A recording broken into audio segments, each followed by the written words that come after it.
ವೀಕ್ಷಕರೇ, big boss Kannada season 12 ಮನೆಯಿಂದ latest breaking news ಒಂದು ಬರ್ತಿದ್ದು, ಇದು ಬಿಗ್ ಬಾಸ್ ಕನ್ನಡ ಪ್ರೇಕ್ಷಕರಿಗೆ ದೊಡ್ಡ ಶಾಕ್ ಉಂಟು ಮಾಡಿದೆ ಅಂತ ಹೇಳ್ಬೋದಾಗಿದೆ.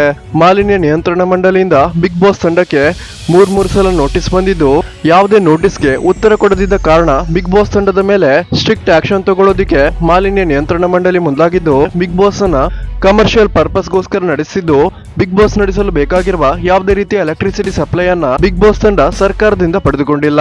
ಅದರ ಬದಲು ಜನರೇಟರ್ ಮೂಲಕ ಬಿಗ್ ಬಾಸ್ಗೆ ಎಲೆಕ್ಟ್ರಿಸಿಟಿ ಅನ್ನು ಸಪ್ಲೈ ಮಾಡ್ತಿದೆ.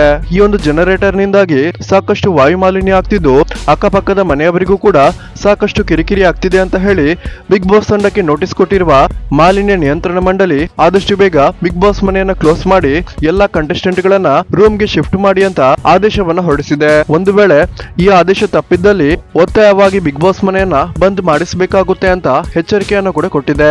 ವೀಕ್ಷಕರೇ, ಇದರ ಬಗ್ಗೆ ನಿಮ್ಗೆ ಏನನಿಸುತ್ತೆ ಅನ್ನೋದನ್ನ ದಯವಿಟ್ಟು ಕಮೆಂಟ್ ಮಾಡಿ ತಿಳಿಸಿ. ಹಾಗೇನೆ ಯಾರೆಲ್ಲ ಬಿಗ್ ಬಾಸ್ ಮನೆಯನ್ನ ಕ್ಲೋಸ್ ಮಾಡಬಾರ್ದು ಅಂತೀರಾ, ಈ ವಿಡಿಯೋಗೊಂದು ಲೈಕ್ ಮಾಡಿ ನಿಮ್ಮ ಅನಿಸಿಕೆಯನ್ನ ಕಮೆಂಟ್ ಮಾಡಿ ತಿಳಿಸಿ.